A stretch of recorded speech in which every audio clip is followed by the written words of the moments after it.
Thank you, Dee. And I believe it's pronounced Majeka. Am I right, Ken? Very good. You can win the prize right there. I only got there because I listened to your voicemail one day. So just to give you a little background, Ken and my wife Karen worked together at Allstate. And we sort of made the connection that way. We realized we had this common love of photography. And that's one of the wonderful things about photography is that it's so community-based. So I'm very, very thrilled to welcome Ken, and I'm so appreciative that he's willing to speak with us on such short notice tonight to our community, where he is now officially a distant member of the Huntington Camera Club. We'll make it official. And I appreciate you speaking tonight, and I'm looking forward to seeing your photos and hearing what you have to say. So I'm not going to take up any more of your valuable time. Ken, take it away.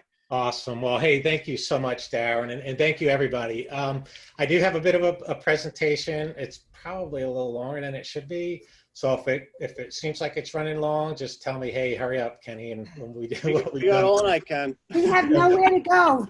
Guys, everybody's got the wine, right? So it's good. So no, it's really a pleasure, and I'm grateful to have this opportunity.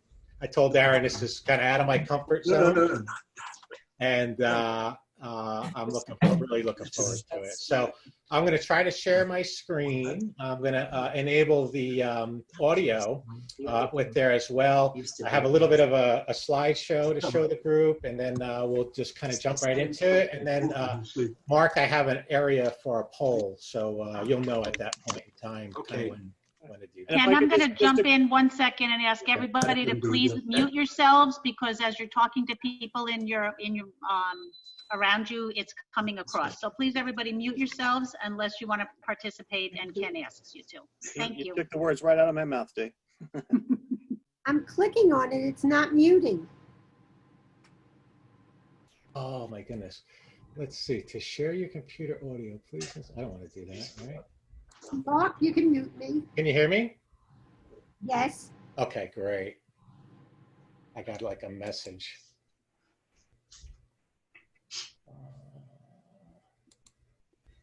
Okay, can you see my screen? Yep, we sure can. All right, thank you so much. All right, we'll get started.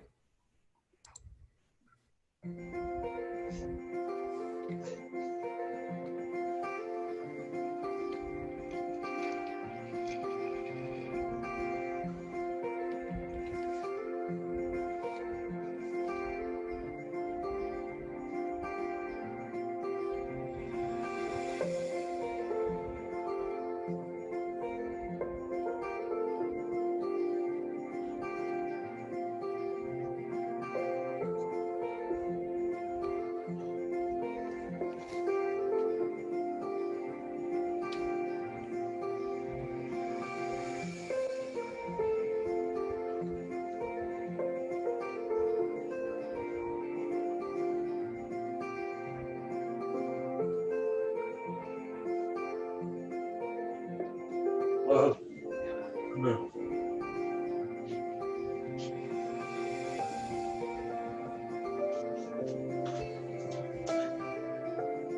This guy's full.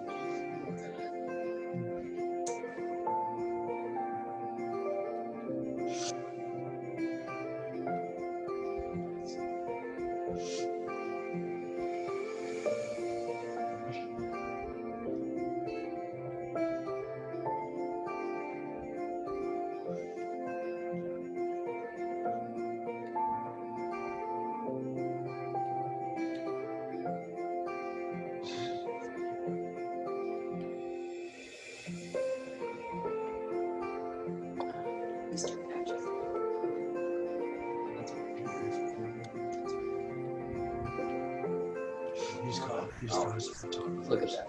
Yeah. The guy turning under my face.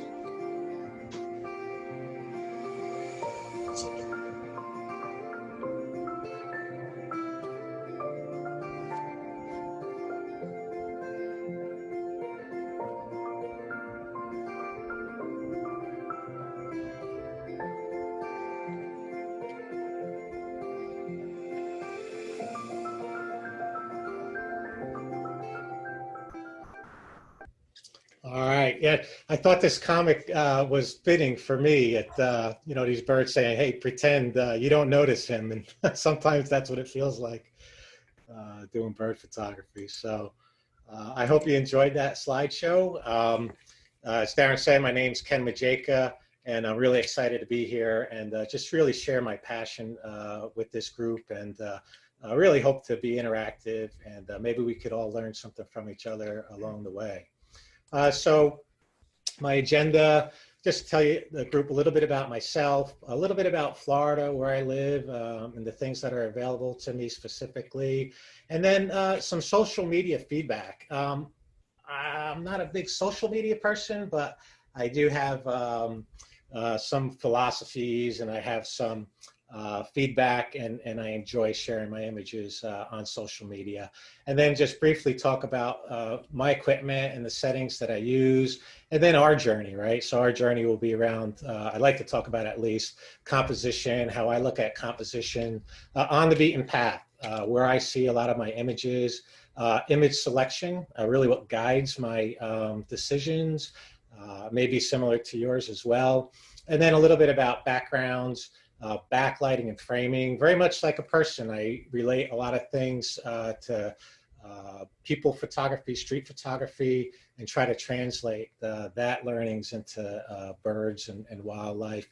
And then a little bit about my editing style, some of the tools that I use, and then tips, techniques, and table talk. I think we started at table talk already, and that's just really exciting. So I'd like to just kind of keep that energy. And if you have anything that you want to know about, please interrupt me or ask any questions along the way. Fair enough? Sounds good, Ken. Thank you. All right.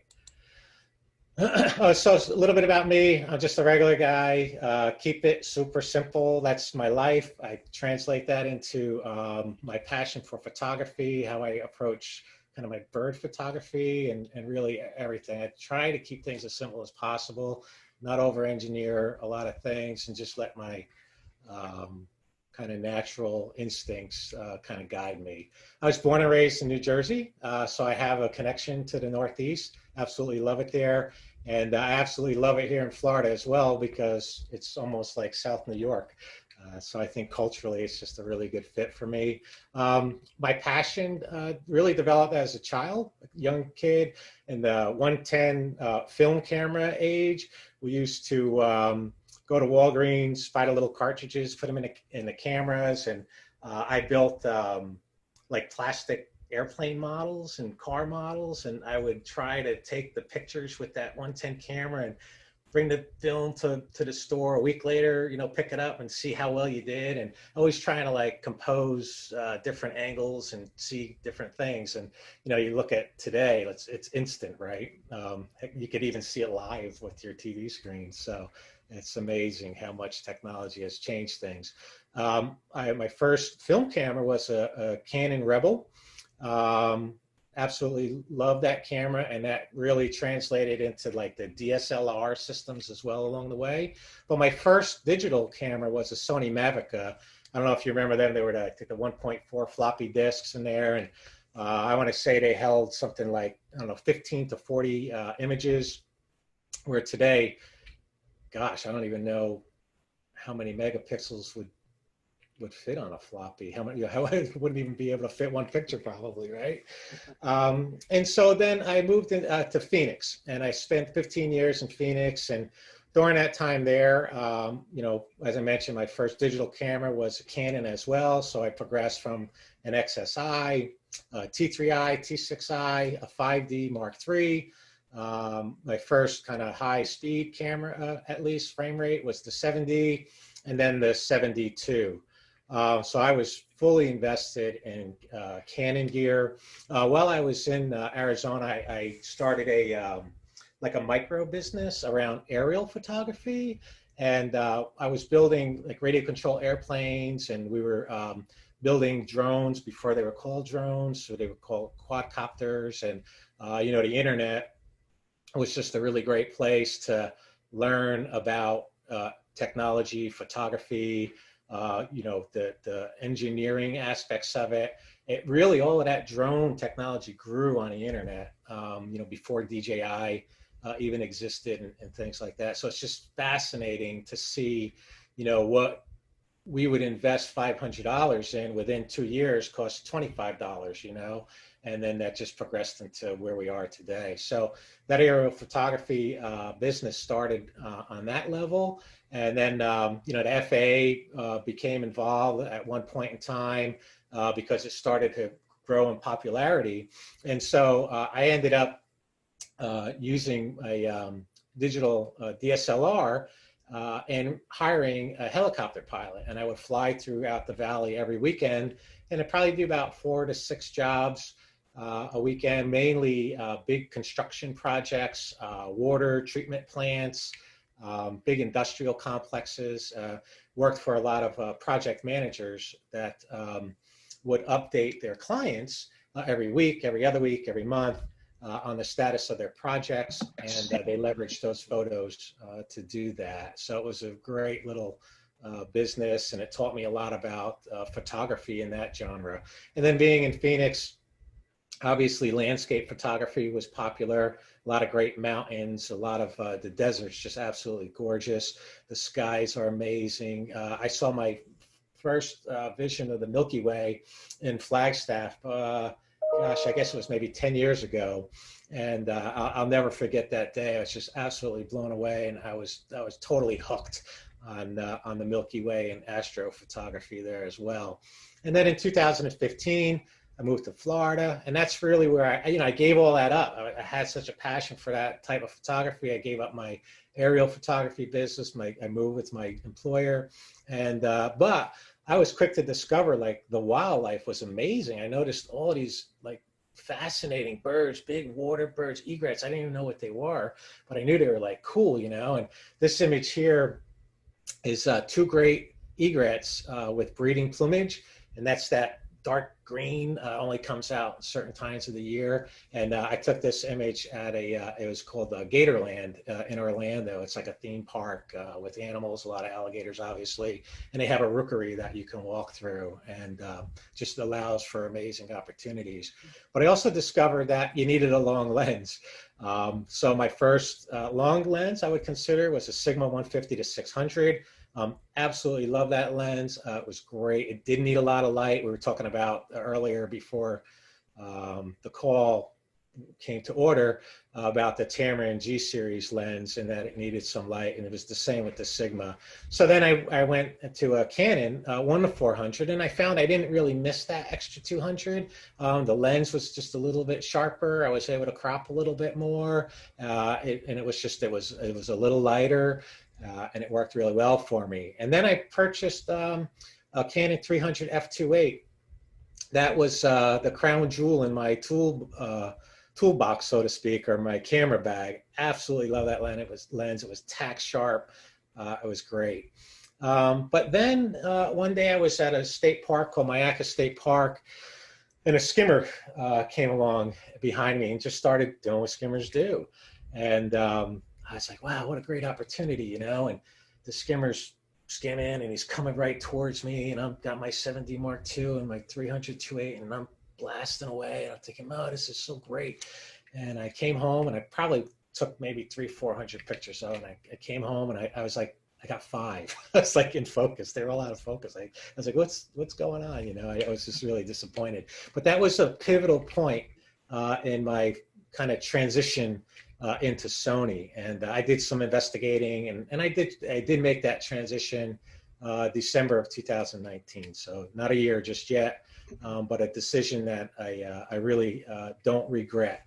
I did test out that 300 f2.8 with an adapter on the Sony, just didn't work. I also purchased the 200 to 600.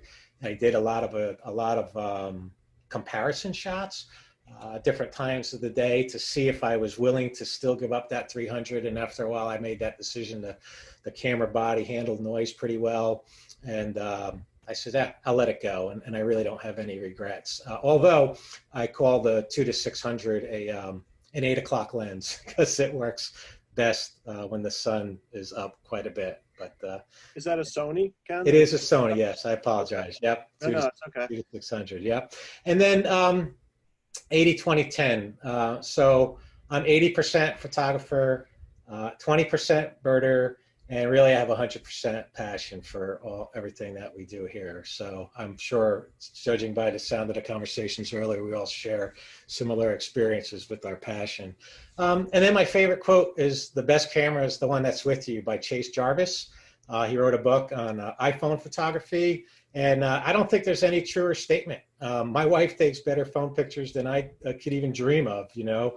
And when in the moment, when you want to take a look, remember something, it is true. The best camera is the one that's with you. And so it doesn't have to be the sharpest, doesn't have to be, you know, the fastest. We were talking a little bit about seeing a rainbow today. If I saw a rainbow walking out my house, I'd pull my phone out and probably take a picture of it. So that's really about me. Everything. That's so cool. It's nice to see that you've gone through these progressions in your photographic career, because I think a lot of us have sort of done that based upon where we live or what our current interests are. So it's definitely a common thread, I think, that you've just shared. So very cool. Yeah, thanks. It's kind of like an evolution that never stops, right? If I was to move from Florida and go relocate to another place in the, like Colorado, I think somebody was talking about Colorado. A friend of mine is in Colorado right now that I shoot with regularly, and he's been taking like phenomenal landscape pictures of like flowers and mountains and rocks and foregrounds, and I'm thinking, man, like I'd like to do that, you know. So you know, moving on, just a little bit about the region where I'm at. I'm in Florida. Florida has a plethora of photography opportunities, state parks, preserves. There's about 161 altogether. 4 state forests, 17 historic sites, preserves, state reserves. I go to them regularly wherever I travel. That's probably one of the things that I look for, is what is in the area. Another great thing about Florida here is they have the Great Florida Birding Trail. And I have some information on the bottom here where it's a 2,000-mile long collection of more than 500 locations in the state of Florida where state birds and habitats are protected. The trail promotes bird watching, environmental education, and ecotourism.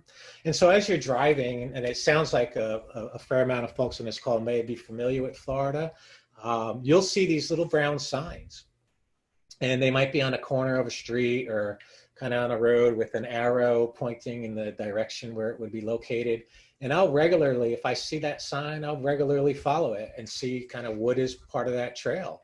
And they have an app, I believe, that you can mark off the different areas that you visited, and you could even search them out within the app as well. So I mean, it's just amazing that that something like that exists anywhere. And I'm just really blessed to have that in Florida here. It's made up of 8 regions. You can see the Northwest, North Central. I live in the Southwest area of Florida. And then there's 5 districts. I'm in District 4. And you can see here, this is, let me get my mouse moving here. Hopefully I don't ruin it. Okay, this is me. I'm in Bradenton. St. Pete, Tampa area is up here. Miami, South Florida is over to the right. Naples and Fort Myers are here. So everything in the green is the Florida state parks and kind of my stomping grounds. I do try to visit a lot of these places. There's Cape Coral is south of me right here. They're very popular for burrowing owls almost any time of the year, but particularly in the mornings. And about maybe like 2 months ago, I think they still had some little chicks getting ready to fledge. So that's about the region where I live. I do go regularly. There's a place called Fort DeSoto State Park, and Egmont Key is an island. All of these areas are very rich in wildlife and in particular birds. And then I mentioned about social media. I'm a regular poster in Florida Birds and Wildlife. There's about 21,000 members there. It's run by one individual. She's a wonderful woman. I don't know how she does it. She keeps up with moderating, the administration, the management of it all. But I'm grateful for her, and it's one of the only places that I do post, other than the occasional my own Facebook page. And so I had asked the group, hey, I'm planning. I was invited to do this presentation with this group, and anything from your opinion that you would think would be beneficial to learn, to know about. What should I do, basically, right? And so this is some of the feedback that I received. Perhaps you could talk about backgrounds of your images, when and how to use soft focus. So I'm going to do that, hopefully. I like the idea of showing good and bad shots. You will see plenty of bad shots. I appreciate the kind words, but I am not afraid to share them. I do have a fair amount of what you would consider perhaps technically bad shots, but maybe there's something such as composition that would make it a good shot. Right? It goes back to that quote, the best camera is the one that you have with you. I thought this was really pretty neat. I think sometimes getting the photo lies in the journey. Watching you gently sneaking through the water, gliding invisibly so you didn't startle the spoonies, sitting there becoming one with the water, bird in the waves. It's not just for the picture, it's the experience, it's knowing the subjects, it's fitting in with nature. That's like, wow, that's a pretty cool comment, and this is a person that she saw me shooting over at that Fort DeSoto, and she took this image here. This is me kind of in the Gulf. This is an inlet. These spoonbills are there almost every morning for the past couple of months. Not a lot of bathing, but a bunch of preening, and I do try to kind of creep up on them. I look very close because she's zooming in probably 600 millimeters, but I'm a good 100 feet away, I'd venture to say. And then I'll get down low on my knees and just kind of approach them just gently, and then here's another friend of mine took this at one of our rookeries in the area in Venice. And then this image here is at Fort DeSoto as well. So a lot of photographers visit these places, and it just seems like a natural thing to do. We all kind of take pictures of each other in the moment. I got an image of my friend taking an image of birds in the Gulf, and there's an egret standing right next to him. It's like, it was pretty funny. So he enjoyed that shot.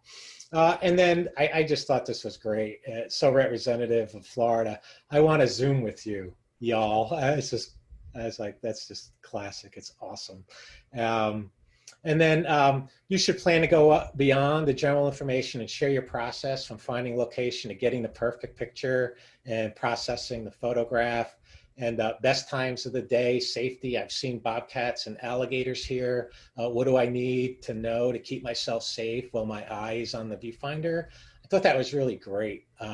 You could ask that question. I don't have it addressed really in the presentation. And then may I suggest you begin and end with a comic? There are so many of the web pertaining photography. So I did just that. That was part of my intro.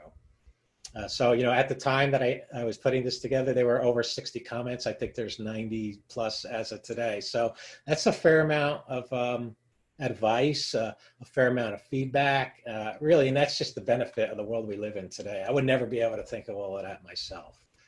That's absolutely great, Ken. Thank you for sharing that. Yeah. This here is another way that I leverage social media. I am not a contest entry person.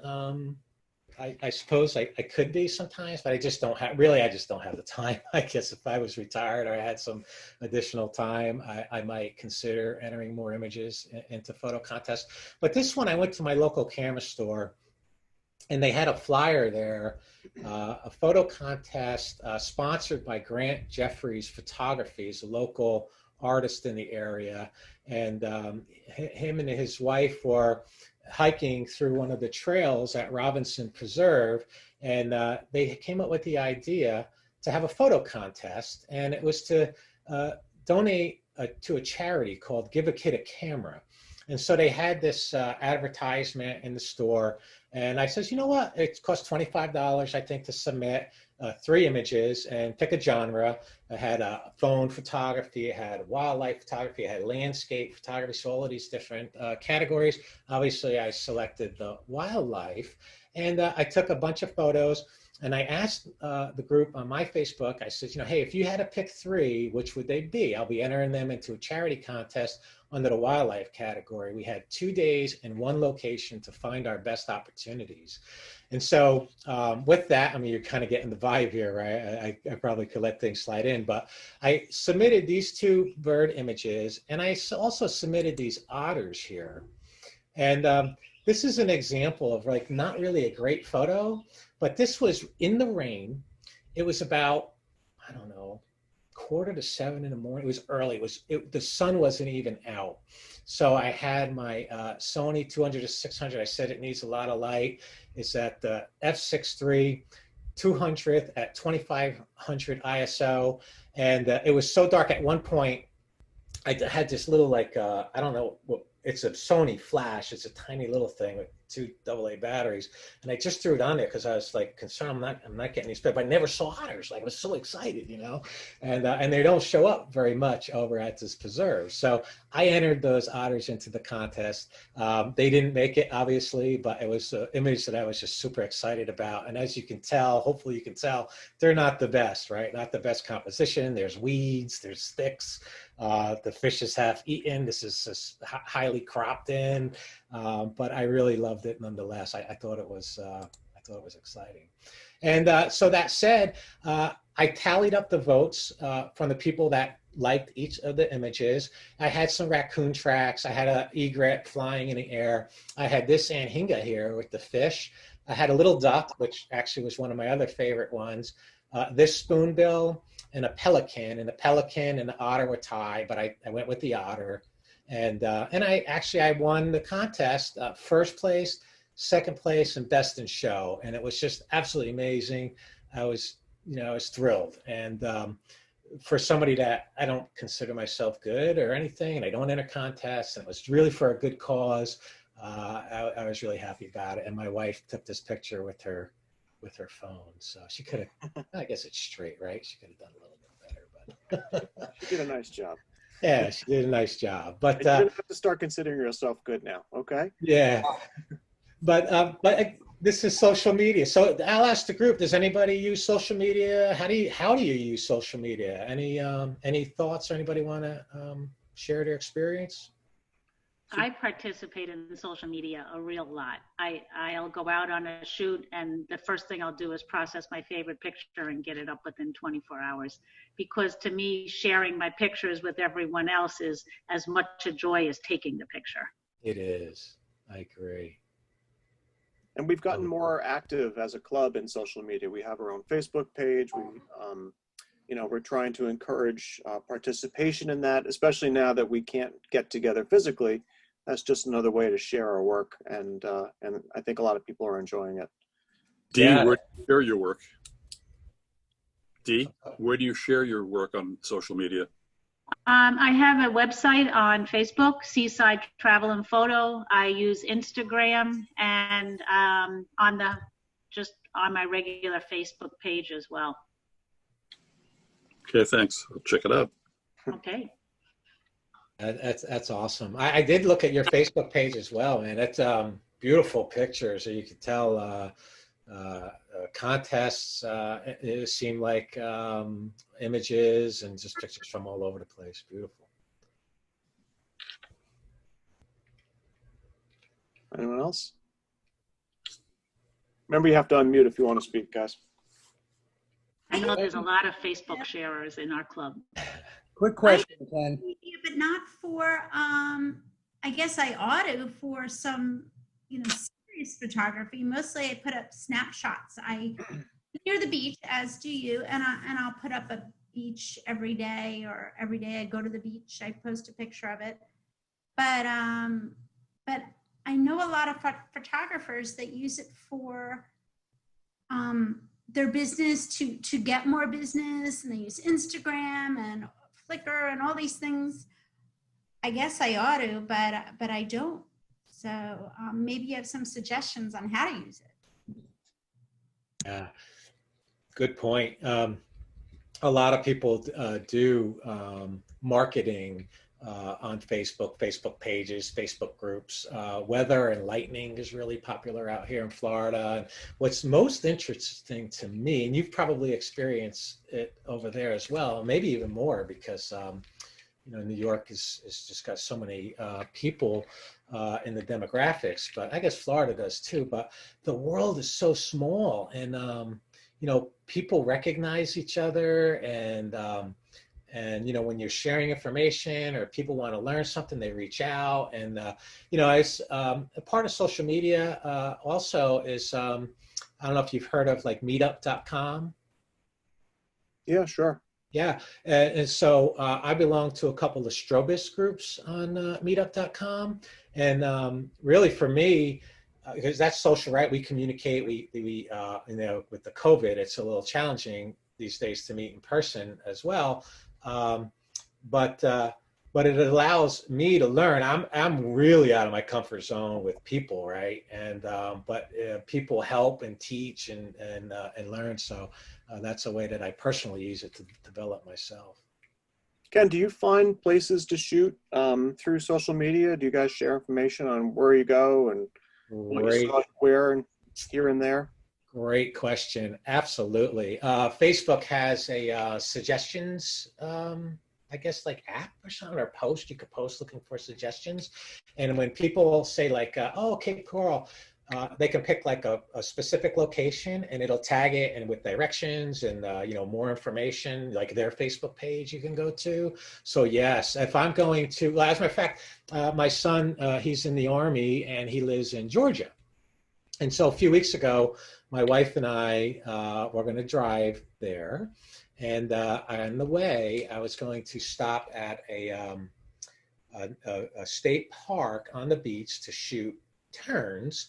And we camped overnight. And then I wanted to go visit him. And on the way, stop at another place along the way. So I asked the group, hey, this is where I'm going. Could you recommend any places on the way? And my goodness, that must have had 25 places people suggested. And I wound up doing like a wildlife drive just over the border of Florida and Georgia. And took about maybe an hour and a half. But yes, to answer your question, definitely is a big value. So even for this group, if you're traveling anywhere in the country, typically Facebook will have groups associated or aligned with different states and areas or genres, and or even cameras for that matter. Like I belong to a Sony group, and you can interact with members and just get a lot of good information. Did the poll just pop up on your screen? It should have. Let's see. Here we go. It didn't show up on mine. Oh, I see it. You do? I'm going to see if I can share it. Hold on. Okay. And should I speed up? I probably should. No, you're fine. You're totally fine. Okay. Well, I'm Sony, so okay. I see the results. Can you see them? I can see the results. Yeah, we've got 41% Canon, 38 Nikon, 11 Sony, no Pentax, no love for Pentax.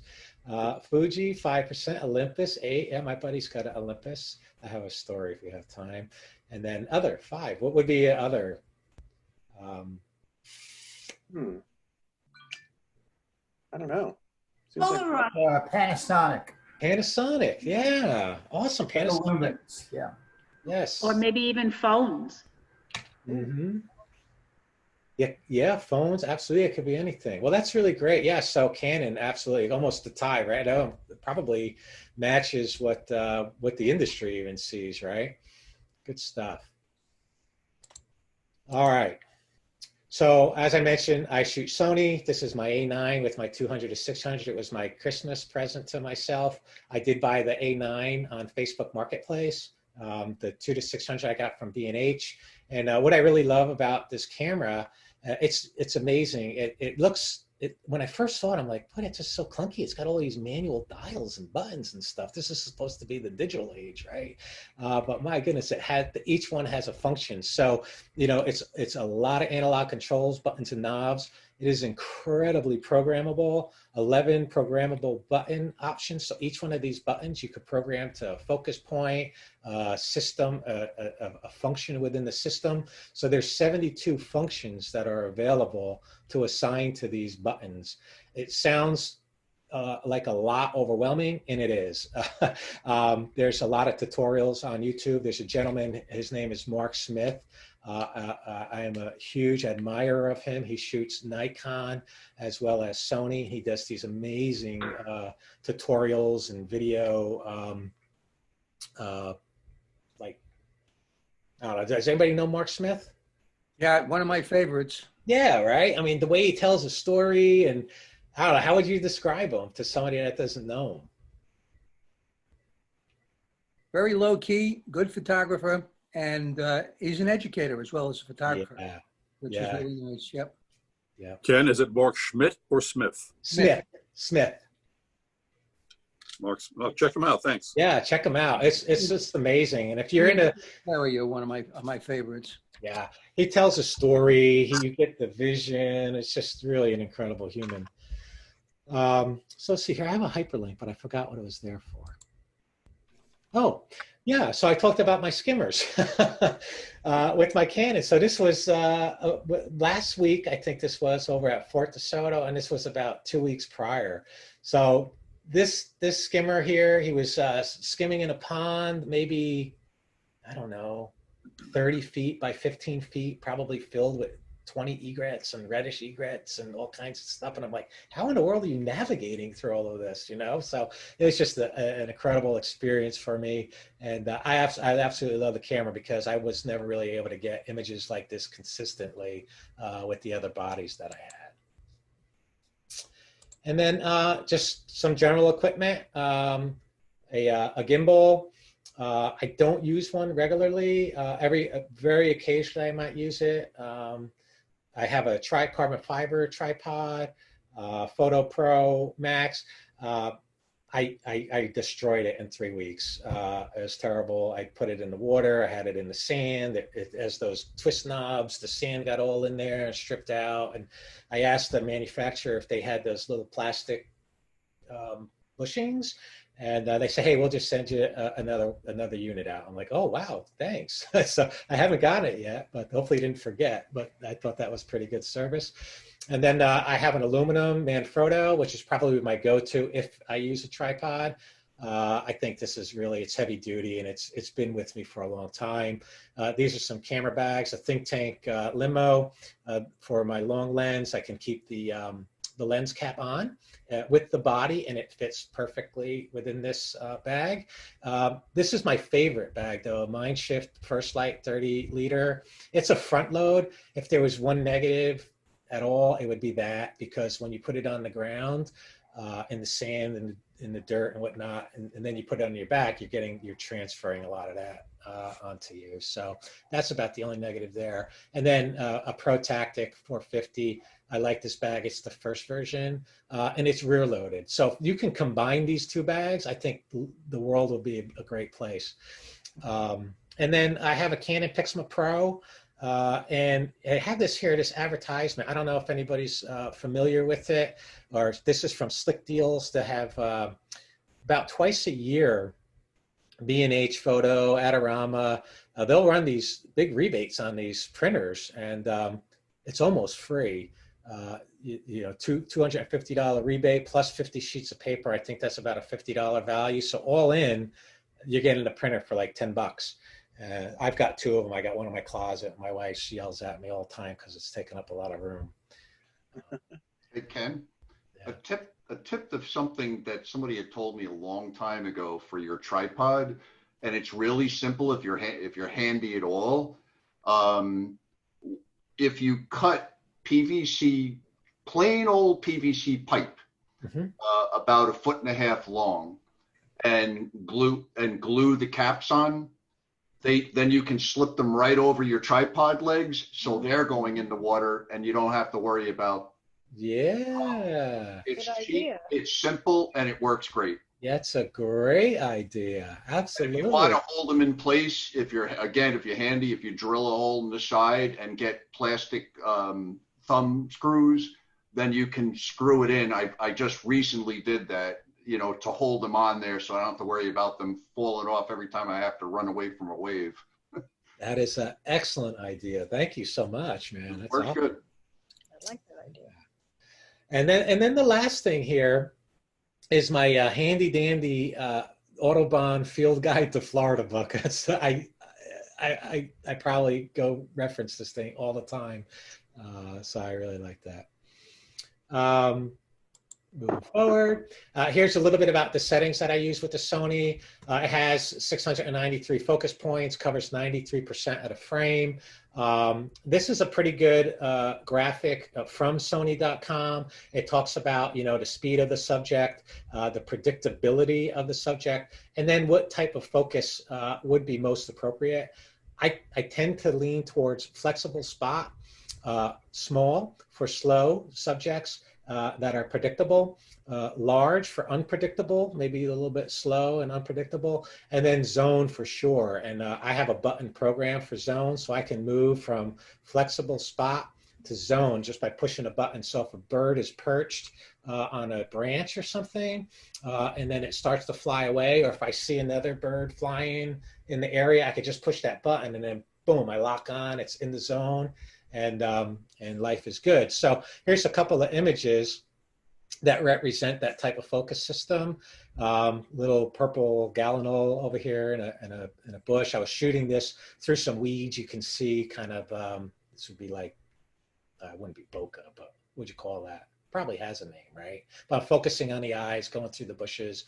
And then here's a spoonbill that was resting on the side of a little pond and then just took off. And so I was able to use that zone autofocus, capture him in flight. This is a pretty heavy crop just because I like the eyes. I like the composition in the wing.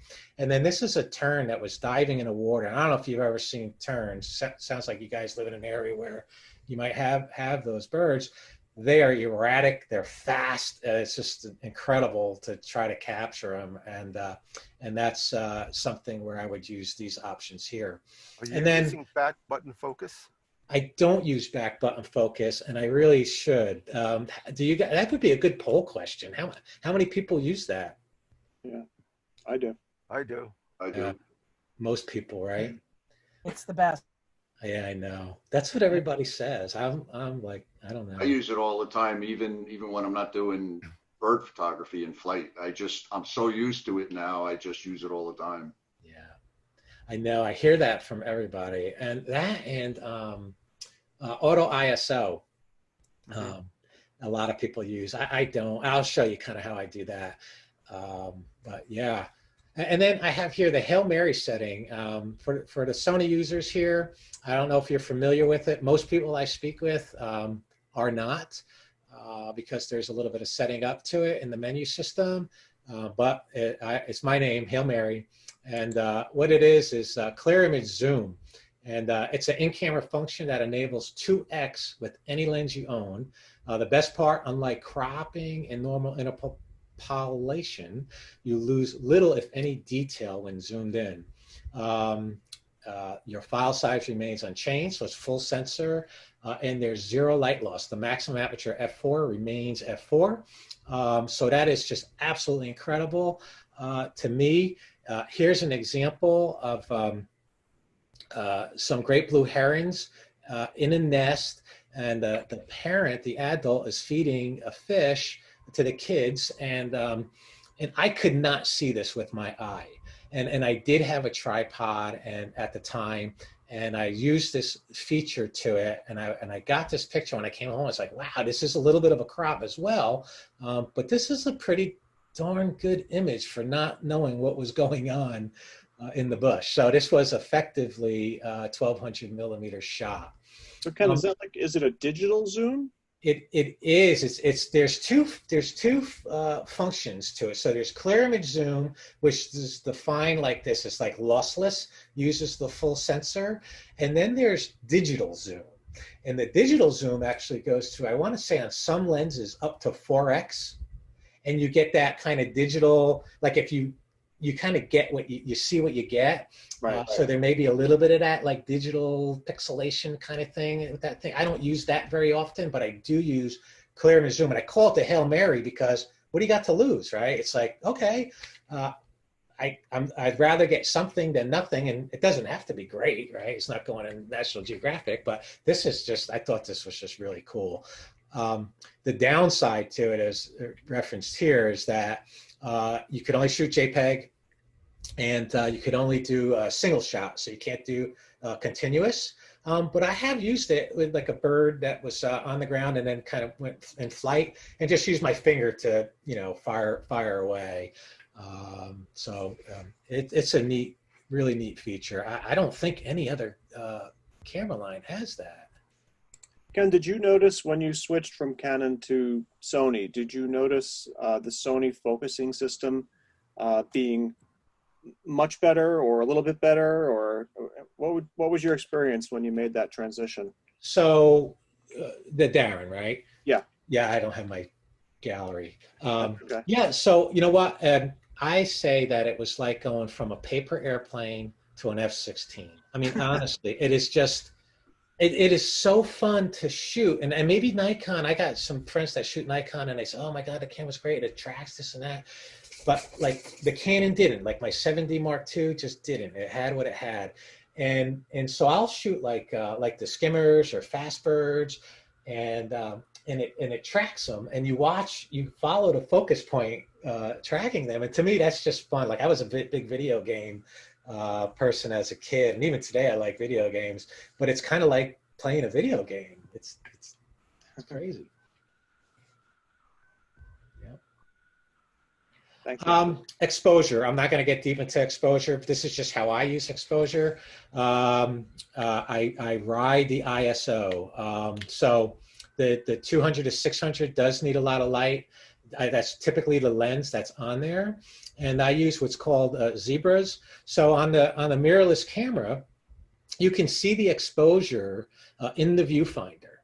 And so what that allows you is to make adjustments and see the effect of those adjustments. And so what I'll do is I'll keep my aperture and shutter speed kind of to where I want it to be. And then I have this rear dial here programmed to ISO. So I'll get kind of the settings that I want, and then I'll go ISO up and I'll go ISO down. And so in essence, if I'm shooting an eagle, say in flight, and say I was just shooting a crow, say black bird, and I was exposed for the bird, I saw an eagle, then this happens. I saw an eagle, I put my lens in the air, I lock on it, and I start, tracking it. I can see my exposure. I can see these zebra patterns. Either they're there or they're not there. And so I can get to the exposure on the head while I'm tracking it by dialing in my ISO. And so that's how I leverage the technology. When I mentioned earlier, like I'm super simple, like I just try to keep it simple. So I set my shutter speed, my aperture, and I ride the ISO till I see the good exposure. And so these images here represent what those zebras look like and the exposure. This is my dog's toy. It looked the closest thing I can get to a zebra. I guess it's a little tiger. And so I put her toy on the garbage can in the backyard, and I says, well, let me get the exposure, ISO 500 at f4, 16. I got them to show up. And then I dial down my ISO, and you can see the exposures pretty close to spot on when I took the image. Do you shoot in like an aperture priority or shutter priority? Or all manual. No, all manual.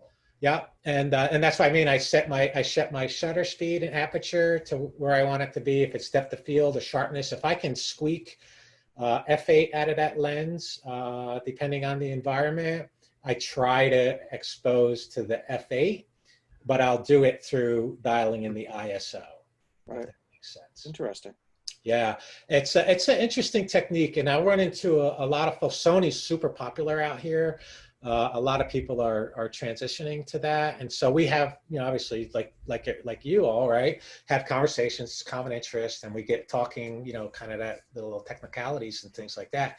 I share some of these, and we try, and we feed ideas off of each other, and yeah, it works really well, really well. Now my Canon, it was the opposite. Like Sony is.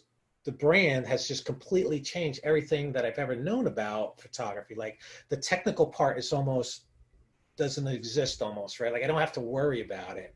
I just have to worry about riding the ISO, getting a good composition and catching the moment. Whereas my Canon, I would never touch the ISO. I would always do my shutter speed and aperture. And, you know, like when I mentioned about shooting the skimmers with the 300, I didn't have that luxury. I had no choice but to ride the shutter, right? And so therefore, when you're riding the shutter, you run the risk of having an out of focus image. I mean, there's just a lot of things, right? But if you set it up for that and then you adjust your exposure with the ISO, I guess the only thing you risk is introducing noise into the image, but this camera handles noise pretty well. Right. Do you Ken, find that- did you also say that you used auto ISO or that you? No, I do not. I do not. And that's one of those things like, I understand it, but it feels to me like, here's the thing. And it's philosophical only. You're telling the camera, I want my shutter speed and my aperture for these reasons. But I want you, camera, to control the exposure. So it's kind of still automatic. Like the camera is still making that decision. And the camera can easily make the wrong decision. And I understand if you're in an environment where you're going from left to right, to shadows and to the sun, and you want it, you know, maybe using spot focus or something, and you want the camera. And then you know, people say, well, I'll use exposure compensation, right? Well, so now you're telling the camera, I want you to think, but I'm going to restrict you from thinking, right? So me, right, wrong, or indifferent, that's just how I look at it. And I think everything has its place. I'm not saying that it doesn't, or it's wrong, or there's a better way. It's just that that's how my mind processes, you know, my workflow and everything else. Interesting. Thank you. Yeah. Yeah. Did that make sense? Or like, am I off in my thinking? No, makes a lot of sense, especially if you're doing bird photography. Yeah. Yeah. Do you find that when you're shooting a bird in flight, that by bringing your f-stop from f8 to, let's say, 5.6, you get a faster focus from the camera? No, not at all. See, I wouldn't do that. Like a bird in flight, I wouldn't even think about it. Like I don't have to think about it. Maybe the shutter speed at the most because it's on my thumb, but then I'll ride the ISO. Mm-hmm. Yep. Yeah, the focus is just incredible. And I know people that have like that A7R4 and the A9 as well, and they'll do the A9 for the birds in flight just because of that. Wow. So that's it on the exposure. Are we still good on time, guys? Yeah. Okay. So before we get in, I'll go through these images pretty quick. But before anything, like this sets the stage, right? And this is how I look at exposure for birds. A couple of rules. There are no rules, right? Rule number 2, there are no absolutes. Nothing is ever an absolute, not even auto ISO or auto ISO, you know, manual. Sometimes anything goes, just give it a shot, right? That doesn't hurt. Digital is cheap. And so let me ask the group, what is one thing in common with all of these images? Can you see something, their commonalities with all of these in terms of composition? It's all action. Oh, yeah. Yep. Mostly. Filling the frame. Full frame? Filling the frame. Filling the frame, yeah, yeah. Nice backgrounds. Yeah. Spot on focus. Focus is pretty good, yeah. And on Great the eyes, exposure. right? Good exposure. Yeah. Absolutely. So as it relates to composition, there are definitely some best practices and definitely some commonalities. So this is how I look at the images not only when I'm taking them, obviously I don't fill the frame, right? Just like this through the lens. So there's always some croppability, but it is in the composure composition. So, you know, here with this ibis eating this fish, it's got a leading line, right? So from the corner, just like landscape photography, any other type of photography, the same, I hate to call them rules, but the same rules do apply, right? So this is bringing the fish into the mouth, into the eye, to the other side. This has got the beak going into the eyes. This is kind of filling a third of the frame. This one here is going down to the eyes. It's coming out, right? We're drawing the attention to where you want the the focus to be for the person viewing the image. This here, I love this image. This image does not get a lot of attention, but there's just something about it that I really like. And I got the wing coming in and directing the viewer into the eyes. This eagle here, it's a little off, but I think it kind of works, right? We've got two things going on. I've got it cropped where these talons are entering there, and then the wing is going here and kind of leading us in both directions into the head. And then this image, does anyone know what this bird is? It's an egret. What kind of egret? It's a snowy. Yeah, it is a white morph, reddish egret. And I searched for this bird for over 2 years. And I found it, and I was so excited. And now I keep going back because I want a different picture of it, and I haven't seen it again ever since. But it's a special image. But this one here, he's got his leg coming in, and we're kind of directing the viewer right into the center of the image. And I stretched out my logo here because that was kind of how I captioned it. Was like stretching it out where the image isn't stretched, but it kind of is a little deceiving, right? So. And what do you typically use as your criteria for how much of the frame your bird has to take where you'll accept it? As much as I can. Like, I won't go to it's a spec, right? Obviously the quality won't be there unless it was a very unique image that I wanted to display from a documentary perspective. Like I had a night heron invaded an egret nest, and was just I won't get too graphic, but it was killing all the little babies. I was like, oh my God, like I've been watching these birds for weeks, right? And now here comes this night heron, and it's just attacking. But I captured it with my camera. So, but it was a spec, right? But it was something that I wanted to document for myself. I mean, I've over the years, I've kind of learned that if the bird is not a third of my frame, because I usually I print pretty much anything that I keep, where I'd like to be able to at least a 13 by 19, if not a 17, up to a 17 by 22, at least, and I have all good lenses, and and the 5D Mark IV is a capable camera, but I just find that if it's not a third of the frame, it's just not going to be, good enough. Yeah, that's a good rule, like I said, I sell a couple of images on my website, but I don't sell images.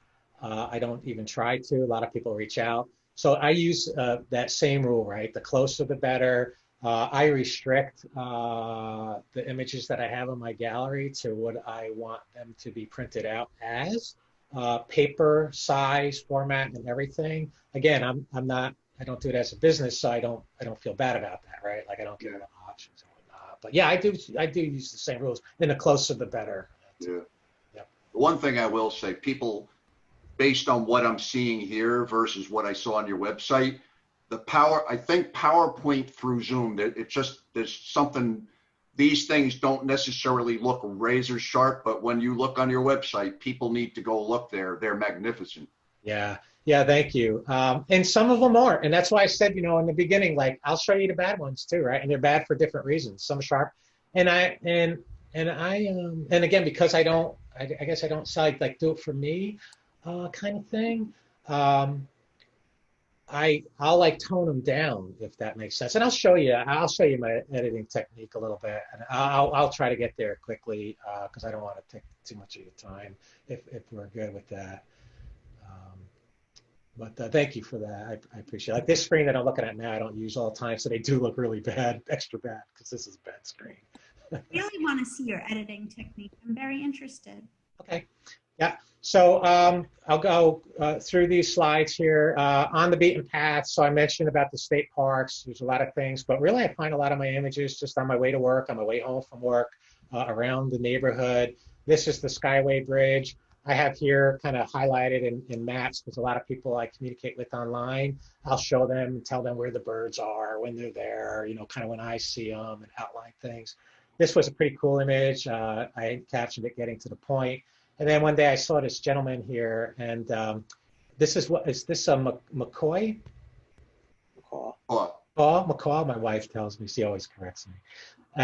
So yeah, macaw. And this gentleman came up with his truck, and he had this macaw in his hand, and it looks really rough and old and kind of beat up. And he got out of his truck and he walked to the water, and he sat down and he was just talking to the bird and hanging out. And I was like, wow, that's just amazing. Like I never saw anything like it. So I wanted to kind of show that image here because it kind of impacted me a little bit when I was visiting this place. But I'll go here regularly, and it's one of those places where people don't really think like, wow, you'd find bird pictures over there, you know.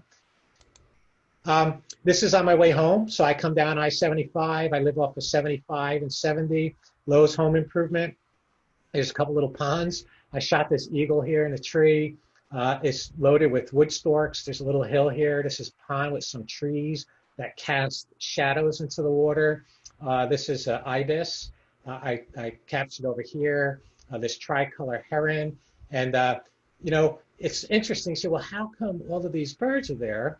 Well, there's a couple of restaurants here, and when they throw their fish when they're done filleting them, I suppose, preparing them for food, and they put them in the back, right? There's a lot of garbage, there's some dumpsters, and these birds are just really attracted to that. So it's kind of odd, right? Of a place where you might see a population of such a variety of birds. And then just to kind of start the conversation, I'll get into it just a little bit. I get a lot of questions around the backgrounds. Sometimes they're overexposed white, sometimes they're this dark black background. Exposure is, you know, for the white of the feathers. And the real reason for that is just because the sun sets over here in this direction if it's the end of the day and I'm coming home from work. So the sun is kind of pointing this way. And then the trees are casting a very dark shadow. And there's a little bit of a hill here, and there's a bunch of alligators and stuff in there. And the birds will be, you know, a lot of times propped up high on the hill. And that water creates that nice dark background. So the sun is hitting the face or the body, the eye, kind of got a catchlight there. And then the water presents itself with that natural background. So that's like an attribute that I look for. I think we're all going to be heading to Lowe's tomorrow. And then here I captioned this down in the dumps, right? So this is the Manatee County dump. And there's just amazing birds there. And it just smells horrible. A friend of mine says, oh, you got to go to the dump. I'm like, really, the dump? And so you go to the office, you tell them, hey, I would like to photograph the birds. They give you a little map. They allow you into the facility. They tell you where you can go and you can't go. And I shot this gorgeous little cattle egret. There was an interaction between three of them, and they were fighting midair. And I got a lot of really good shots, but this is one that I kind of liked. Here, this is that image that I told you earlier that just kind of had an impact on me. This was over at the dump. These wood storks, I captioned as best buds. They were there. And then this eagle was amongst all these black vultures. And there's a little laughing gull in the air there. But King of the Hill is what I captioned that. And there's a lot of eagles that fly over there. So, I mean, you know, there's amazing images really all around us, especially here in Florida. So I don't know if you experience some of the same things. I would imagine in your area, it's got to be rich with birds and wildlife. Here I've been going out into the woods and nature to try and find birds. And I should have been at the Lowe's and the dump. If nothing else you take away from this. There's at least 13 osprey nests up in the Huntington Lloyd Neck area. Is that right? Yeah. Ospreys are awesome, aren't they? They're one of my favorite birds. They're all my favorite birds for some reason. Okay. The eagle right there on the top. Yeah. So this slide really represents how I select my images, really, and it's really true. If I can think of a caption, like I'm editing that photo, right? And so, like this reddish egret, I've got hundreds and hundreds of reddish egrets, with the wings and their eyes and catching fish. This one, I looked at it and it reminded me of like a rock and roll singer into a microphone. And it reminded me of that song, Rock and Roll Hoochie Coo. And so I was like, all right, well, let's see how this thing works out, And if you recall talking a little bit about composition, you can see those same kind of principles, being directed to his head and the mouth and everything. And even like the positioning of my logo a lot of times will be strategic and hopefully, kind of adds to the whole thing. This eagle, I was directly underneath it in the tree and he was scratching himself. It's not an uncommon photo, right? I've seen it several times. But the caption says, "Hey, you up here," right? Kind of talking to me. And then this duck, I captioned it puppy face. I was just scrolling through my images, and I don't know if you can see it or not, but could you see the two eyes, the nose, the ears? Do you see that? Yeah. So that was kind of my thing, and I posted it on Facebook, and people were like, "What is that thing?" And some people saw it right away, and some people were like, they couldn't even make out the picture. So I thought that was pretty cool. I see it. Wow. Yeah, and then here's some spoonbills with some babies, and this one he was like kind of patting them on the head. It looked like, say, "Hey, you're my favorite," something like that, or maybe like a crown knight or something. And then these are the burrowing owls down in Cape Coral. And this was just in the beginning of COVID. And so 6 feet, buddy, like get away, That's what that one struck me as. And then this is interesting. And Darren, I think you saw this. I posted this one last night. And I saw it today. It was amazing. Yeah. And it was so funny. Like I didn't see it, and I went through all my images and I was disappointed. I'm thinking, man, I didn't get any good pictures. And I have here, sometimes you have to work for it. Maybe I worked really hard because I was at a location and I've been trying to shoot low because I think it's better to kind of be low and be below the eyes sometimes. And I don't do that a lot. So I was sitting on the ground, my elbows on my knees, and I was getting eaten alive by these bugs, and I'm like, oh my god! And then other photographers were coming in. It's like a lagoon area with their big 600s and 400 2.8s. I'm thinking, oh man! And I know they're all friends and stuff. And the spoonbills were relaxed. They were hanging out there, but the water was here. You can see in the corner. This is the land. I was on the sand. This is the water's edge. And when I started to look at them, it was more land than it was water. So I was trying to get the reflection. So while the other photographers were like looking at the reddish egret, I was kind of like sidestepping inch by inch. And I stood up because I couldn't get the reflection. So I needed to kind of get above the ground and try to compose it so they were all reflecting. And so I got to that point, and where it was just like, you can see here, there's just very little water here between the head and the land. And so I got to the position where they're all kind of in there. And then I waited for them. You can see these two guys, hopefully you can see, it's probably a little small. They're facing backwards. This guy's facing forward.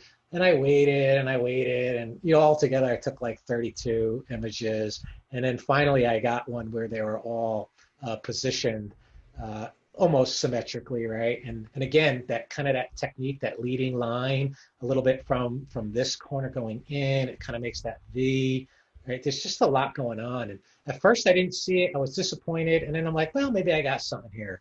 And it got a pretty good response. And the Sarasota Audubon Society picked it up and posted it on their Facebook page. So Ken, so you went out here and you took around 35 pics, and you kept and you took a look at one of them, and one of them is the one. What do you do with the other 34 pics? Do you delete them? Do you keep them? What do you do? I shamefully say I keep them. Terabytes are cheap, right? I mean, I've got gosh, behind me I probably got 3 5 terabyte drives, and then I have a PC, then I have an iMac, and I got like 10 terabytes here, and then I got cloud storage. So I got a lot of hard drive space, but the plan is that if I do start to run out, then at least I could delete them. Terrible, isn't it? Do you rate your images so that if you had to go back, you could say, okay, give me all the 1s and 2s and let me get rid of them, or Right. you have to go through each image? Great question. So I don't chimp a lot, but if I feel like I'm looking for a particular moment, I'll look at the images, and then I have the Sony camera set up. It doesn't do it by default like Canon, and I'm not sure. I think Nikon does it as well, where it just has that button. You can do it. You have to program it on the Sony, and that was one thing that I really liked about the Canon. So I do rate them in the camera if I can, and then that sets the stage, right, for when I come home. And then, like, if I like that image that I rated, I might like sort by file name to put that rated image back in that sequence, and then I'll see if I have anything else. Excuse me, do you ever use silent shooting, or do you typically do that when you're doing the birding? Or No, because A9's excellent at that, right? I'm afraid of it because I take a lot of pictures already, like, and to not hear it, like, I don't know what I would do. Like, it would just be infinite almost pictures, but it's so quiet anyway. And I found that like the speaker holes, like, you could adjust the volume, and it just has a distinct sound, and it's very soft. And I can put my thumb a little bit over the holes and almost make it silent, but I do like to hear it. Yeah. Okay. Do you share the same experience? Well, I don't have your camera. I have the A7M3, not the high-res unit. I like it for the low light. It's excellent. But the shutter sound it makes is very mechanical. It's quite loud compared to the silent shooting, which is, completely silent. So, well, I always forget to use it. I forget to use the silent shooting. Yeah, I use the electronic shutter. So there's a difference, right? So if I use the mechanical shutter, it sounds like a V8 running on 6 cylinders, man, right? It's like, and I have an A6000 I just purchased as well, and that thing's even louder. So it's like a machine gun. Yeah, the A9's pretty good. Great camera. And then here's I'll just elaborate a little bit on the background. I'll go to this quickly, and hopefully you can hear this video. Oh, did you have a question? Okay.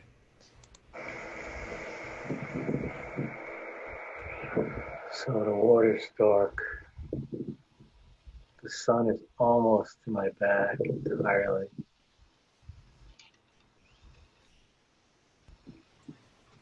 The exposure is pretty good. I can darken it up a little bit more. So when I edit the photo, I can maintain the dark background. You can see the white of the head and the splash of the water sparkling with the sun.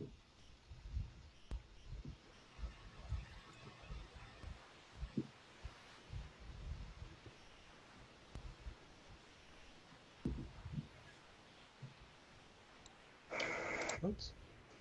So I don't like hearing myself talk, especially whispering to the camera, but I thought it was a pretty good representation. And so this is actually this image on the left of the brown pelican as a result of that interaction. And I really like this picture. And again, I think that kind of demonstrated a little bit about getting the backgrounds. And this has got some editing to it, right? Obviously you can tell. It was shot at f7.1 at 2500ths of a second, ISO 400. So it's certainly enough of speed to kind of freeze that water. And then when I did it in post, I just kind of wanted it to have more of that artistic kind of flair to it. And I've got a good friend, and she has a gallery, and she displays her work in Pasadena, Florida, at a store in town. And we're really good friends, and she saw the picture, and she's like, I gotta have a print. And I said, oh, that's like one of the biggest compliments you could ever give, right? So a fellow photographer, someone that owns a gallery, and she wanted a print of this. So that's what that looks like. And then here's another example of a spoonbill. This is at Mayaca State Park, at a flamingo over at the Sarasota Gardens. And you can see like this isn't really edited hardly at all. And you can see a big difference, right? This is only at 640th of a second at f/5.6, low ISO. So it's kind of slow, probably not the sharpest, but compositionally, it's pretty good. Beautiful. Thanks. And then this one here is like, fear not the backlight, right? A lot of people will say, oh, you need to have the sun at your back, or the sun has to be this way, or, oh, it's overexposed.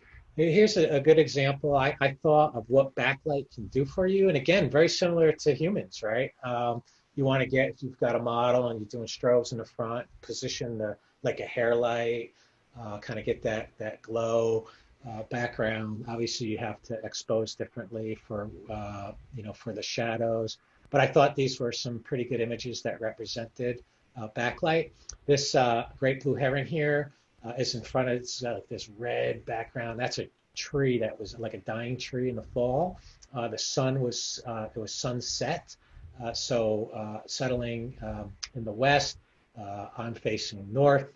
And you can kind of see that dramatic leaves in the background providing that red color against the glow coming through the beak as well.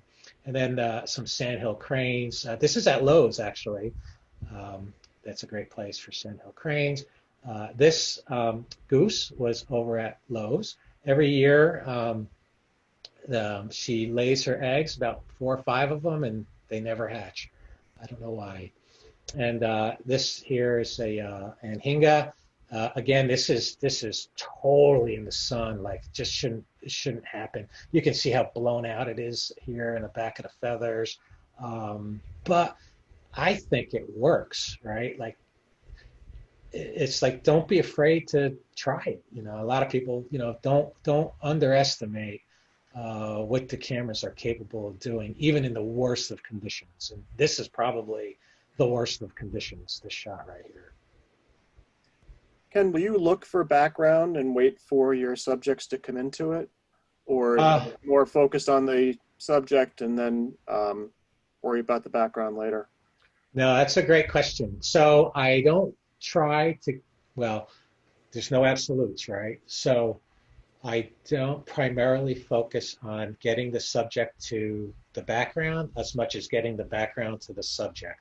Mm-hmm. So for instance, if I have a tree or a shadow in the water, or say there's a shadow coming from the trees in the water, and the clouds are reflecting in that water. So you can have super bright, shiny silver on one side, and then the stark difference of the black shadows of the trees on the other side. So you can, depending on where you're situated around the subject, a lot of times what you'll notice, or what I'll notice, is that, and I have videos like demonstrating this, me just by moving in another location, I can either select the black background, or I could select the silver background, or if there's green reflecting in the border, I can have a green background. Right, but you're always thinking about it. Always thinking, always. That's I probably think about that more. Right. Yeah. And then framing, right? Again, trying different things, leverage the environment. Same thing, same principles as a background. This eagle is amazing. I shot this with my 300, man, and he was pretty far away. And it's a spectacular image. This is a little blue heron.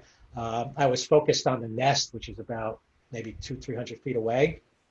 And in the corner of my eye, I see all these feathers flying in the air. There's like this white stuff flying in the air, and I'm thinking, what is that?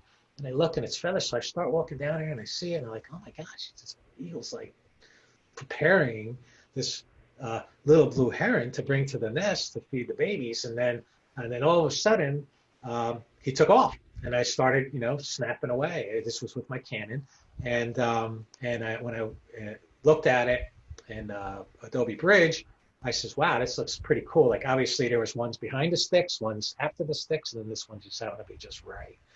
So I thought that one worked out well. This egret here was 2 weeks ago.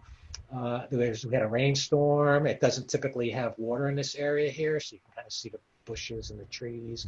And then this is my favorite place, Mayaca. This is like corrugated pipe that's been rusted through. There's a lot of alligators. There's a lot of birds here. And he was perched on this corrugated metal pipe. And you can see that it's like rebar, I guess, just all reflecting in the water. So he happened to be in the middle of it. And then this little limpkin is by my house, was walking through these little flowers and stuff. So I thought that looked pretty cool to frame them in there. Ken, this is Lorraine. I'm not a bird photographer, but I noticed a lot of your pictures have the bird with the meal. Now, how long does it take you to wait for that to happen, or do you research when they, I don't know how to research something like that when you know they're going to have something. A little bit of both. So eat. Yeah, a little bit. To catch them and going into the mouth. How long does it take you to do that? Yeah. To wait. How long are you waiting? It just depends. Like sometimes it could be 10 minutes, sometimes it could be 2 hours. And a lot of times you get a feeling for, like they'll eat in the morning and they'll eat at the end of the day. And then obviously you have the change of the seasons and they kind of live to that sun up, sundown clock like we all do, right? On some level. And then when they have chicks involved, they feed a lot because not only do they have to feed themselves, they have to feed their babies. And so like eagles, the eagles by my house, we got a lot of eagles, but there's one place by the church. Me and my buddy Chuck he shoots there. I think he stays there 10 hours a day. But he gets them in the morning. I get him at night. So I'll work till 5:30. I'll shoot down to the eagle nest. I'll hang out maybe for an hour, hour and a half because I'm anticipating them either leaving the nest or coming back. So there's a lot of research as well. Yeah, I guess it's natural research. You can't be a newcomer to this and get a bird eating or things are so serendipitous, you're just like, wow, how'd that happen? Okay, thank you. Yeah, no, thank you. Yeah. Ken, you mentioned Bridge. Are you still a Bridge Photoshop person, or are you using Lightroom? No, I'm Bridge. Yeah. Yeah. Yes. Yeah. I just, and it's not that I'm afraid to try because I try everything. I'm just a creature of habit. And like I said earlier, I'm super simple. Like if it works, just change. I'm always learning. I'm always getting better. And I'm always, doing different things. But it's slow, I guess. It's a slow process. Your catalog will never get messed up. That's for sure. Mm-hmm. Yeah. So here's leveraging negative space. A lot of it I'll plan for negative space. I do that, right? So I'll see something and I'll give myself extra room in the frame. And I think this is a pretty good examples, right? Egret, this is in Venice. This is another place where I select backgrounds. You can see this tree kind of runs out of room here. Maybe I could have moved to the left to get them a little bit more centered. But I don't know, I thought it was pretty good. These are little least tern chicks by my house, Lido Beach, and I thought this vegetation looked nice. They kind of got them coming out of the corner. This vegetation fits the frame. This owl, Cape Coral, I love these little owls. This is an oyster catcher. They're glowing eyes. They're just really pretty birds. And this here, does anybody know what this might be? This gray bird. Blue heron? Yeah, part. Yeah. So it's a great egret and a great blue heron hybrid. And it's extremely rare. There happens to be 2 of them at Fort DeSoto. And this guy here is super friendly, loves people. Like you can get really close and he'll hang out with you. And you mentioned about do you wait for the subject? So this little guy here, you can take images of him, and he's very friendly. And he'll actually, like, if you walk in a direction, he'll walk like with you sometimes, or he'll walk in an opposite direction. So it's like really, you can like connect with it almost, you know? And so like we were hanging out, and he jumped in a tree.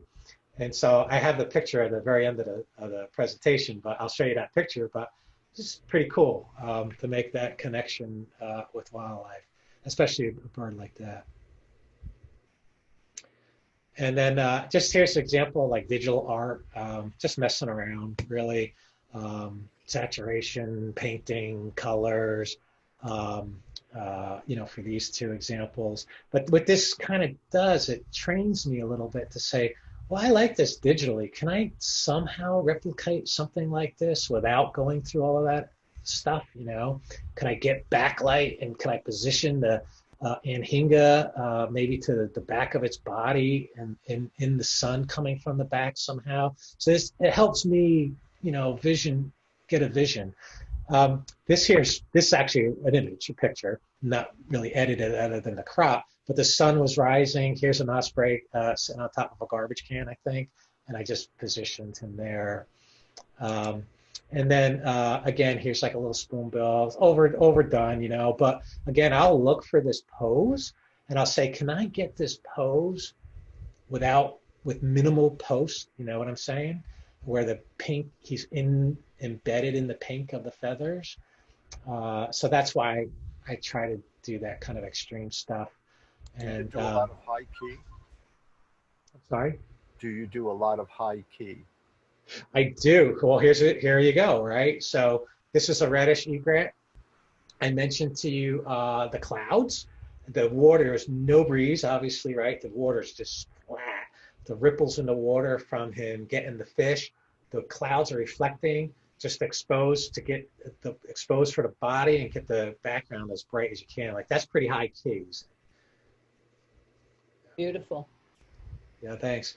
And so this kind of leads into the workflow, right? Adobe Bridge for, gosh, maybe 20 years now, 15 years. Really, since I started doing like that aerial photography stuff. I was working with an engineer, and we built all our own airplanes, and we had electrical engineers build like the controls to trigger the cameras and whatnot. And so this guy had like different naming conventions, and it was just it was the year, the month, the day, and the job, right? And so we just did that for years, and that just stuck, right? So everything I did, I go back, I use the same naming convention, the same philosophy, you know, where in this case here, where was I? If there was an image that stood out, I might say, you know, like awesome eagle or something like here, awesome tern. And this way, when I'm thinking and I go back, I can scroll through all my months and days. And here you almost get an idea as to how much I shoot. So 26th, 27th, 29th, the 2nd, the 3rd, the 7th. I shoot a lot. And this is how I name. And then I have a folder. So all my edits, I just do 0 mods. It's a quick reference, and it puts the folder on the top, and then I put all my edited images in there. And then you mentioned about rating. So here's how I rate, and then I'll sort the images appropriately. And then, you know, if you use Bridge, you know, you can make your own workspaces. So this is the workspace that I'm comfortable with. And it works for me. Any Bridge users, or is the majority of folks Lightroom? I've tried Lightroom. It seems really good. Bridge. I use Bridge. Do you use it similarly, or? I like having the metadata over on the right-hand side. You know, you have it down in the lower left. I kind of have it in the upper right, but, you know, similarly. Yeah, I'm Bridge. I've got it everything on the opposite. But I'm hooked. I can't switch.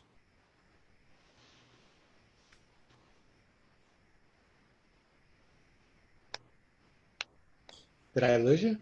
Nope, you're still there. Oh, okay. Wow, that was weird. Oh, my interconnection is unstable. Internet. Beautiful. We can hear you still, though. Okay. All right, good. Thank you. So here's kind of the next step, right? Photoshop, from Bridge to Photoshop. Really, I use NIK or Nick, Color Effects Pro. I'll get kind of like the detail tool in there. And I try to only do like maybe between 1% and 5% because it's like super aggressive. I'll use the define.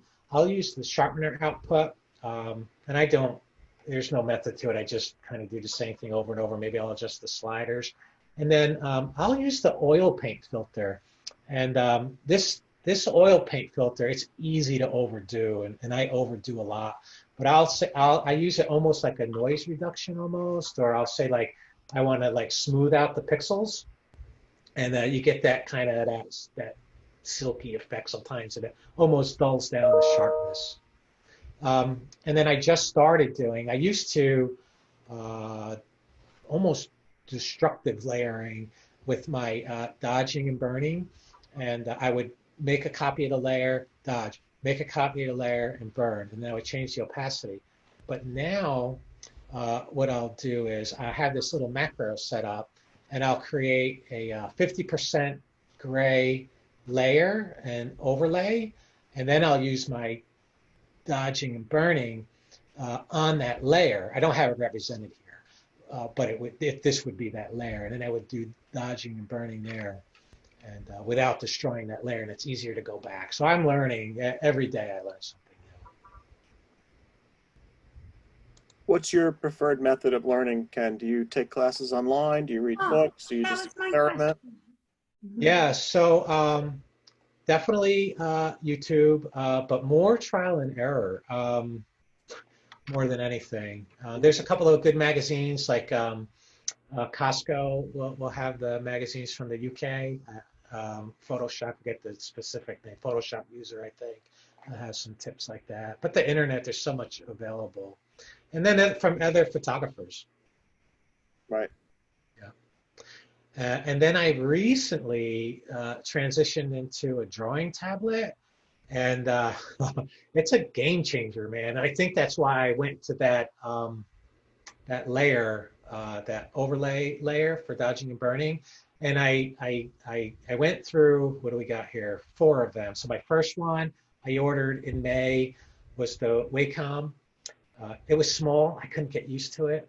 So then I said, well, I think I need a bigger one. So I ordered that Kuyan one, which was bigger, and it has some programmable buttons. I did that actually the same day, right? May 29th. No, well, I ordered it. I was getting this one by the 29th. And then I says, I saw online, like they have ones with little dials on it. So I ordered that other Huion one because it had the little dial, which was like you can zoom in and out, because I figured I wanted to like do 2 things at once. And then I saw this other one here, this XP pen, which not only had a dial, but like you can click and zoom and do all other kinds of stuff. So I was like, well, I gotta have that one. So I landed on this one, and I absolutely love it. It's been a game changer. And you know, they say like online, a couple of folks were saying, put the mouse in the closet, like force yourself to get used to it. And I did that, and it was a good thing. And who is that made by? That's XP Pen? XP Pen, yes. It's called Deco Pro Medium, and I really like it. It's got programmable keys. So I program my keys so as I'm going through Bridge, I can use the buttons to scroll through. I have one button to go like to left and right, or 2 buttons, left and right. And then I have another button programmed to the rating. So one button rates 1, and one button can rate 2 or 3 or whatever. And then it's just really fast, just go through, boom, boom, boom, boom, boom. That works really well. And that's it. I know I went long. I apologize. Amazing. And that was absolutely spectacular. Thank you so much for sharing your workflow and your images with us. As I said, I met Ken through my wife, and she said, oh, you should talk to Ken. He's into photography too. I'm like, yeah. How good can he be? Well, then I started looking at his images, and now I'm glad you guys have gotten to see them. Absolutely stunning, amazing work, and just as I think everybody can tell, a down-to-earth, good guy. So thank you, Ken. Much appreciated. Thank you. An absolute pleasure. Thank you, Ken. Thank you. Thank you very much. Does anybody have any questions for Ken before we? Yes. Ken, Thank you you. said you're going to tell us your Olympus story if we had time. Oh, okay. So my buddy Greg, He's great. He's into Olympus. He has what's the OMDX or something. There's a couple models, right? They're super great cameras, and he has two of them. And he has a backpack and tripods, and he's lugging all this stuff around. And so we go to Fort DeSoto. We're in the water, right? And he's got one of those, you know, those round disc stools that they're like telescopic. You pull them out and you put them, and you sit on them. Well, I was just reading an article, like they collapse, and he puts this thing in the water, and he's kind of a bigger guy. He's got a backpack, and you see where this is going, right? So he sits on this thing and he falls in the water, and the cameras and everything go down. And I'm like grabbing him. I said, "Oh my God, Greg, are you okay? You gotta get out!" And his cameras are like dripping and everything, right? It's okay, man. They're waterproof. And I'm like, "No, there's no way they're waterproof, right?" Sure enough, man, he shook them out. They are, and he's like, he's taking pictures, and he's got some amazing shots. Like nothing ever happened. I was like, I couldn't believe it. He didn't get hurt. It's all that matters, you know. The cameras still work. But that was my story about the Olympus. So. Good story. Yes, they are waterproof. So he proved it. Ken, do you think you would be interested in taking pictures of wildlife, like gorillas and? Well, absolutely. I mean, I've got great zoo photos. I got a lot of outdoor alligator shots. Oh, so this was only birds? I wanted to see. I'm sorry. Next time. Well, we can bring it back, Lorraine. Yes. I'll email you an alligator with his teeth. No. That's only for big mouths. And could you put your information back up so I? Oh yeah, where's your information? Right. It was up there and I didn't get it. Oh, I'm sorry. Well, I'll email the deck to Darren, and I'll get it out to you guys. Okay. Yeah. Thank you. Okay. I was silent the whole presentation, but it was wonderful, Ken. Just wonderful. Thank you. It was fabulous. Really great. Ken, I really loved your slideshow as your opening. I think it was so effective. And you know what I could request the next time? A closing one. You know, and the person who wrote that said the same thing. So that was funny. Yeah, thank you so much. I appreciate it. And hey, if you're ever coming to Florida, look me up. Ken, have you ever been to Wakotahachie or Green Cay, which is in the Delray area, Boynton Beach? Yeah, you know, my bucket list is huge. And that is one place that I said, like, you've got to go there, right? Yeah, Green Cay is closed. And so has Wakotahachie been closed.